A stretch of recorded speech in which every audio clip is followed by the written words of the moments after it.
Buen día. ¿Qué tal, Alejandro? Un gusto saludarte a vos y por supuesto a toda la audiencia del streaming de Punto Uno. Muchísimas gracias. Bueno, un ralí de medios y de declaraciones en estos días del ministro Caputo, del presidente Javier Milei, alrededor de un tema importante, que es el tema del endeudamiento de las familias.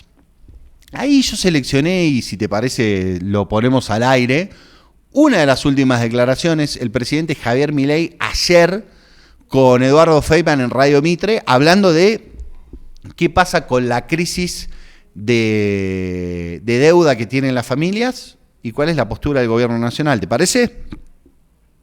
Perfecto, escuchemos. Ahí lo ponemos. Este es el presidente de Supongamos, la Nación, Javier Milei.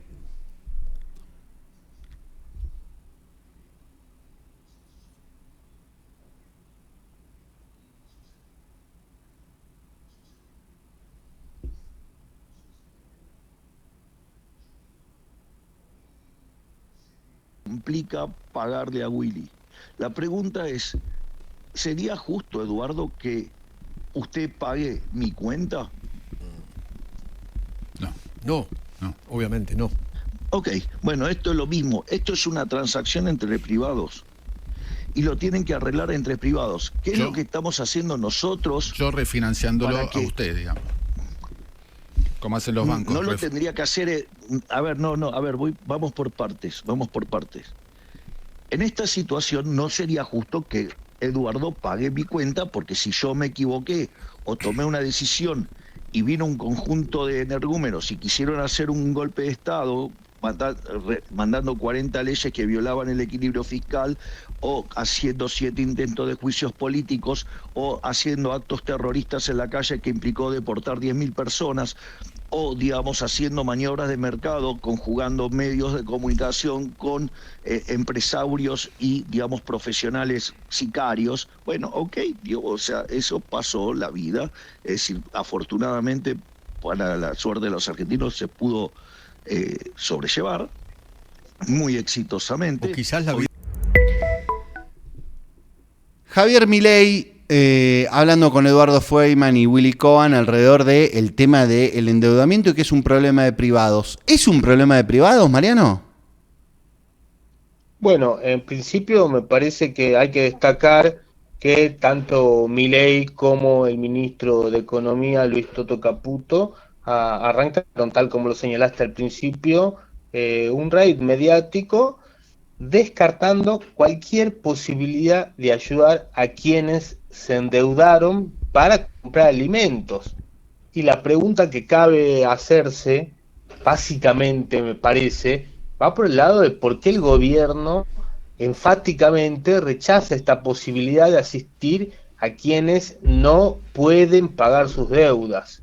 En principio, si escuchamos lo que dijo el presidente, se trata de un problema entre privados, ya que si alguien toma un crédito y no puede devolverlo, el Estado no debería intervenir porque según su planteo, nadie lo obligó a esa persona a endeudarse. Nadie lo obligó a esa persona a endeudarse.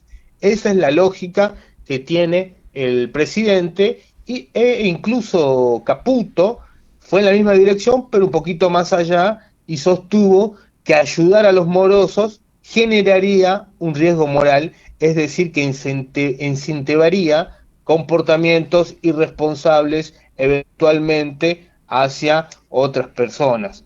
Ahora bien, esa explicación deja de lado la realidad económica que atraviesa actualmente la Argentina. Hoy actualmente hay aproximadamente 20 millones de personas endeudadas. De ese universo de 20 millones de personas endeudadas, 6 millones ya figuran como morosos y buena parte de esas deudas tienen más de un año de atraso. Son créditos que el propio sistema financiero considera ya de muy difícil recuperación. Es decir, tenemos 20 millones de personas endeudadas y de ese universo 6 millones figuran como morosos y gran parte de ellos son prácticamente incobrables.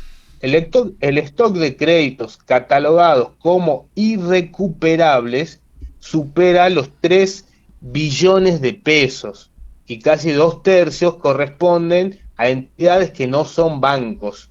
Me refiero a billeteras virtuales sobre todo, a fintech, a financieras y comercios que otorgan créditos a sola firma. Ujú. La mora viene creciendo hace casi 2 años por lo menos y golpea especialmente a sectores de muy bajos ingresos y a los jóvenes.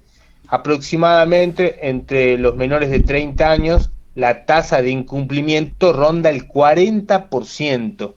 Además, hay cientos de miles de jóvenes que prácticamente comienzan su vida financiera con antecedentes negativos en el sistema crediticio. Tampoco es un problema distribuido de manera uniforme, podríamos decir, porque los niveles más altos de morosidad aparecen en distritos con menores ingresos. Por ejemplo, si Sí, tomamos provincia de Buenos Aires, tenemos el conurbano bonaerense, lugares como Florencio Varela, José Cepaz, Moreno, donde la mora duplica la registrada en zonas de otros lados del país, pero triplica en algunos casos en zonas de poder, zonas de mayor poder adquisitivo. Es decir, que el mapa de la deuda coincide prácticamente de manera igual con el mapa de la desigualdad económica a nivel nacional. Ahora la pregunta es, ¿por qué la gente se endeudó? Si bien Milei dijo que nadie le puso una pistola en la cabeza y que lo hicieron por voluntad propia, lo cierto es que las respuestas indican otra cosa. Según la consultora Centrix, el 54% de los encuestados afirma que tomó deuda porque sus ingresos no alcanzan para cubrir los gastos básicos. Otro 23% señala el aumento de las tarifas y los servicios públicos, es decir, que muestran que el fenómeno de la morosidad y del endeudamiento se debió en parte a cubrir gastos básicos como ser, los servicios. sí. Te decía, muy Y por me detrás, parece una sí, cuestión importante alrededor de esto, que no quiero olvidarme porque es bastante relevante este informe que sacó la consultora Centrix. sí, sí, Como vos sí. decís, casi el 60% para gastos cotidianos, por el aumento de tarifas y servicios públicos, el 23%, y apenas, porque hay una parte minoritaria de los encuestados, un 11% más o menos, un poquitito más, que dice, bueno, me endeudé para comprar bienes durables.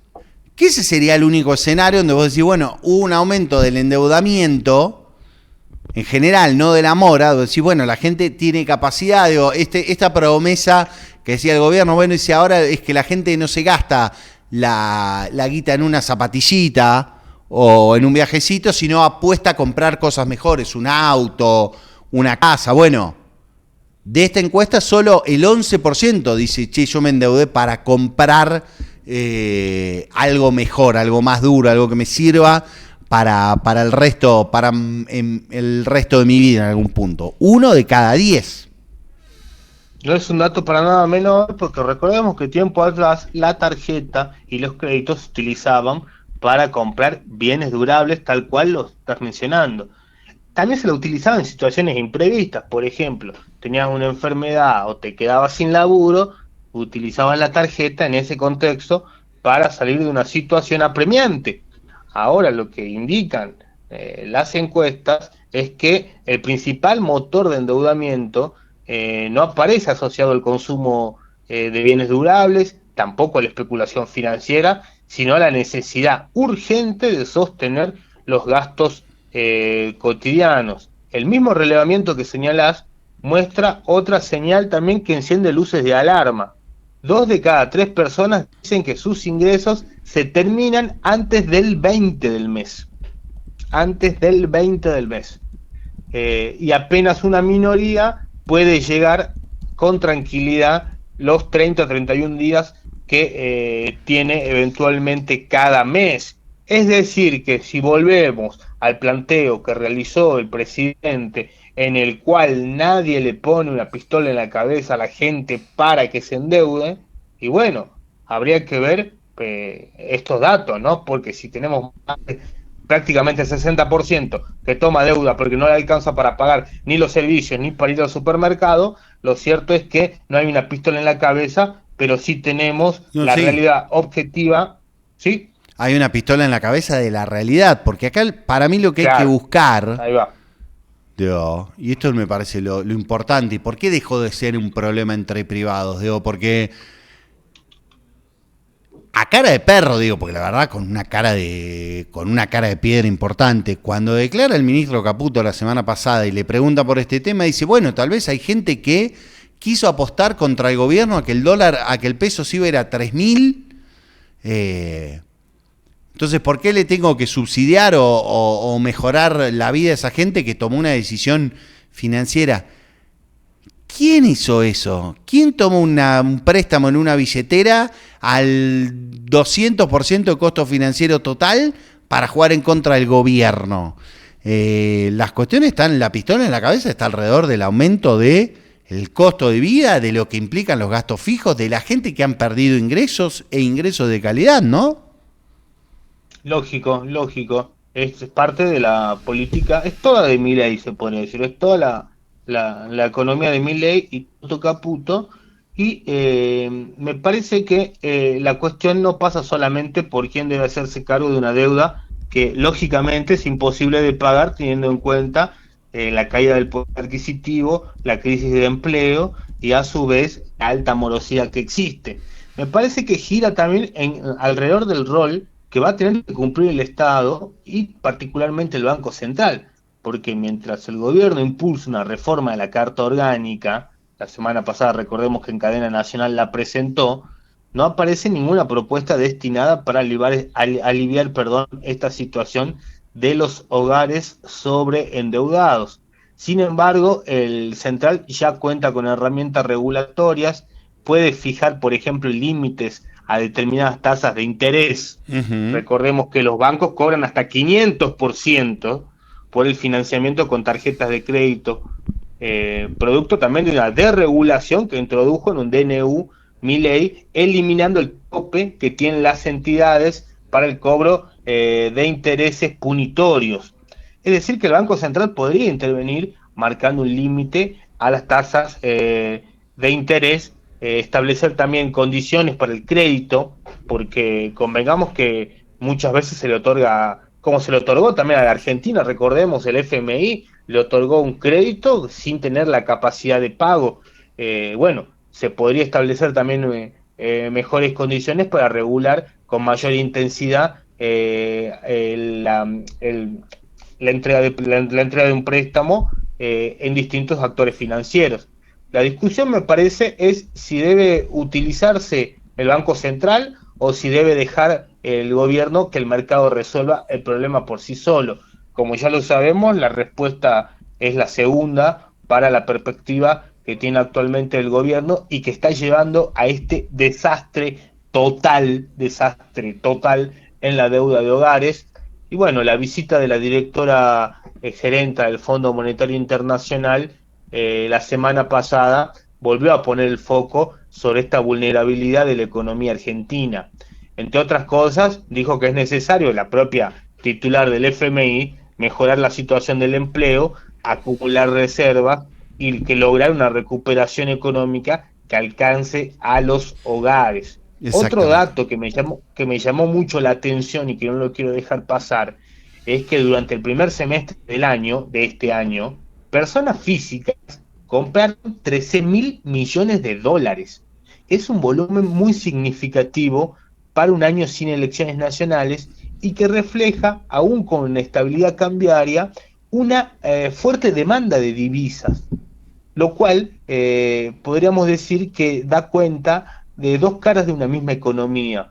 Por un lado, millones de personas recurren al crédito para sostener el consumo básico y por el otro, sectores muy minoritarios tienen una capacidad de dolarizar excedentes de manera fenomenal. Exactamente. El gobierno sostiene que la solución no pasa por intervenir las deudas privadas. Me parece a mí que cuando millones de personas enfrentan un mismo problema, el fenómeno ya deja de ser estrictamente individual y se convierte en el corazón de los problemas de la situación económica actual. Estimado, muy buen informe, muchísimas gracias. Mariano Arancibia, desde la redacción, contando qué pasa con la deuda, qué pasa con la postura del gobierno y por qué la deuda de las familias, que hoy es un gran problema de la economía cotidiana, no es solo un problema entre privados. Muchísimas gracias, Mariano. Saludos, estimado. Nosotros nos vamos a la primera pausa aquí en la mañana de Punto Uno Stream. A la vuelta.